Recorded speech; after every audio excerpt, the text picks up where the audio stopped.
ভয়াবহ দুর্ঘটনা কিছুক্ষণ আগেই ঘটল। ভয়াবহ দুর্ঘটনা, মৃত একই পরিবারের ৩ জনের, আহত প্রচুর, চলছে উদ্ধার কাজ। তো এই ভয়াবহ দুর্ঘটনা কবে, কখন, কোথায়, কিভাবে ঘটেছে এবং এই ভয়াবহ দুর্ঘটনার জেরে এখনো পর্যন্ত কতজনের মৃত্যু হয়েছে এবং কতজন আহত রয়েছে, বিস্তারিত জানিয়ে দেব আজকের এই ভিডিওতে।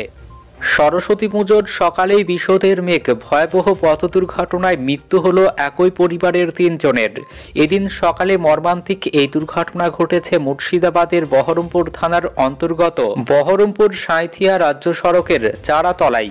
সূত্রের খবর, এদিন স্কুটিতে চেপে একই পরিবারের ৩ জন বহরমপুরের দিকে যাচ্ছিলেন। সেই সময় একটি ডাম্পারের সঙ্গে স্কুটির মুখোমুখি সংঘর্ষ হয়। রাস্তাতেই ছিটকে পড়ে স্কুটিতে থাকা ৩ জন। স্থানীয় বাসিন্দারা তড়িঘড়ি তাকে উদ্ধার করে মুর্শিদাবাদ মেডিকেল কলেজ হাসপাতালে নিয়ে যান, কিন্তু শেষ রক্ষা হয়নি।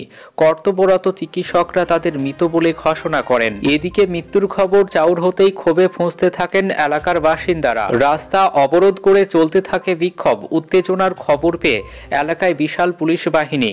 মৃত্যু হয়েছে শাহানুর রহমান, বয়স ৩২ বছর, ও তার স্ত্রী স্নেহারুন্নেছা ইসলাম, বয়স ২৪ বছর, ও তাদের সন্তান রাহাত রহমানের, বয়স ৪ বছর। তাদের বাড়ি গোপীনাথপুরে। ঘটনায় শোকের ছায়া গোটা এলাকায়। শোকে পাথর হয়ে গিয়েছেন পরিবারের অন্যান্য সদস্যরা। ঘটনায় প্রশ্নের মুখে এলাকার ট্রাফিক ব্যবস্থা। ক্ষোভে ফুঁসছেন এলাকার লোক। অনেকেই বলছেন, যখন এই ঘটনা ঘটেছে সেই সময় তীব্র গতিতে ছুটছিল ডাম্পারটি, সেই কারণেই এই দুর্ঘটনা ঘটেছে। চালকের কঠোর শাস্তির দাবি উঠেছে, যদিও চালক এখন পলাতক, তার খোঁজ পায়নি পুলিশ। ঘাতক গাড়িটিকে আটক করেছে পুলিশ। তো এই ছিল এখনকার মতো খবর। ধন্যবাদ।